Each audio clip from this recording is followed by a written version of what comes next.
ನಿನ್ ತಾಯಿನ ಕತ್ತರಿಸ್ತೀಯಾ? ತೆಗೀರಿ ಆ ಮಾತುಗಳನ್ನ. ನನ್ನ ತಾಯಿ ಪರ್ಷೆಯಿಂದ ಬಂದಿಲ್ಲ, ನನ್ನ ತಾಯಿ ಯಾವ್ದೋ ಜಾತ್ರೆಯಿಂದ ಕರ್ಕೊಂಡ್ ಬಂದಿಲ್ಲ, ಯಾವ್ದೋ ತಳಿ ಅಂತ ಹೇಳಿ ಬೇರೆ ಬಂದಾಗ ಈ ತಾಯಿನ ಕಳ್ಸಿ ಆ ತಾಯಿ ಕರ್ಕೊಳ್ಳಲ್ಲ, ಸುಳ್ಳು ಇದು. ಅವರುಗಳು ಬಂದು ಈ ಬಜರಂಗ ದಳದ ಕಮಂಗಿಗಳಿಗೆ ಉತ್ತೇಜನ ಕೊಡ್ತಾರೆ, ನೀವು ಮಾಡಿ ಮಾಡಿ ಅಂತ. ಮೋದಿ ಅವರು ಪ್ರಧಾನಮಂತ್ರಿ ಆದ ನಂತರ ತುಂಬಾನೇ ಒತ್ತಾಯಿಸಿದೀವಿ, ಆದ್ರೆ ಅದ್ರ ಬಗ್ಗೆ ಏನೂ ಮಾಡಿಲ್ಲ. ಈ ದನದ ಮಾಂಸ ತಿನ್ನೋ ಇವರು ಯಾರು ಸಹ ಇದರ ಪ್ರಯೋಜನ ಆರ್ಥಿಕವಾಗಿ ಪಡಿತಾ ಇರೋದಿಲ್ಲ ಜೈನ ಸಮುದಾಯ.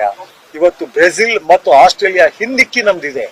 ಹಿಂದೆ ಆ 40,000 ಕೋಟಿ ವಹಿವಾಟಿನಲ್ಲಿ ಮುಸ್ಲಿಮರ ಪಾಲು 7,000ದಿಂದ 10,000 ಕೋಟಿ ಇರ್ತಿತ್ತು. ಆಮೇಲೆ ಈ ಮಠಗಳು ಆಶ್ರಮಗಳಿಗೆ ಹಾಲು ಕೊಡದೇ ಇರೋ ಹಸುಗಳನ್ನ ನಮ್ಮ ರೈತರು ಕೊಡ್ತಾರೆ, ಅದ್ರ ಮೇಂಟೆನೆನ್ಸ್ಗೂ ಚಾರ್ಜ್ ಕೊಡ್ತಾರೆ. ಮೇಂಟೆನೆನ್ಸ್ಗೆ ಅವ್ರದೇ ಚಾರ್ಜ್. ಅವ್ರು ಹೇಳ್ಕೊಳ್ಳೋದಂದ್ರೆ ಮುಸ್ಲಿಮರು ನಮ್ಮ ಭಕ್ತರು ಅಂತ. ಖಂಡಿತ ಮಹಬೂಬ್ ನಗರದ ಭಕ್ತರು ಅಲ್ಲಿ ಬರ್ತಾರೆ, ಭಕ್ತರಲ್ಲ. ನಮ್ಮ ಬೆರಳಿಂದನೇ ನಮ್ಮ ಕಣ್ಣನ್ನು ಚುಚ್ಚಿಸ್ತಾ ಇದ್ರಿ ನೀವು.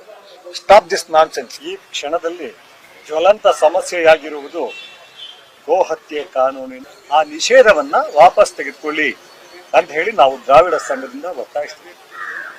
ಇದರಿಂದಾಗಿ ನಮ್ಮ ಕರ್ನಾಟಕ ಆರ್ಥಿಕವಾಗಿ ಸಾಕಷ್ಟು ಸಂಕಷ್ಟಕ್ಕೆ ಸಿಗುತ್ತೆ, ತುಂಬಾ ಸಂಕಷ್ಟಕ್ಕೆ.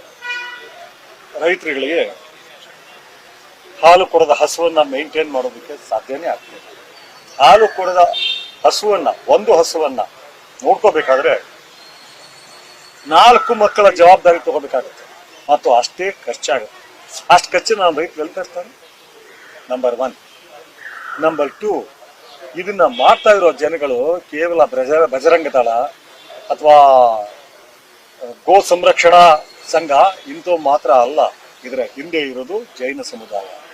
ಯಾಕೆಂದ್ರೆ ಇದುವರೆಗೂ ಇವರೆಲ್ಲ ಇಷ್ಟು ಬೀಫ್ ಈಟಿಂಗ್ ವಿರುದ್ಧ ಇಷ್ಟೆಲ್ಲ ಇವರು ಹೋರಾಟ ಮಾಡ್ತಿದ್ರು ಸಹ ಜನಗಳು ನಮ್ಮಂತವ್ರು ಕೇಳ್ತಾನೆ ಇದ್ದೀವಿ, ಬೀಫ್ ಎಕ್ಸ್ಪೋರ್ಟ್ ಸ್ಟಾಪ್ ಮಾಡಿ ಇಲ್ಲ.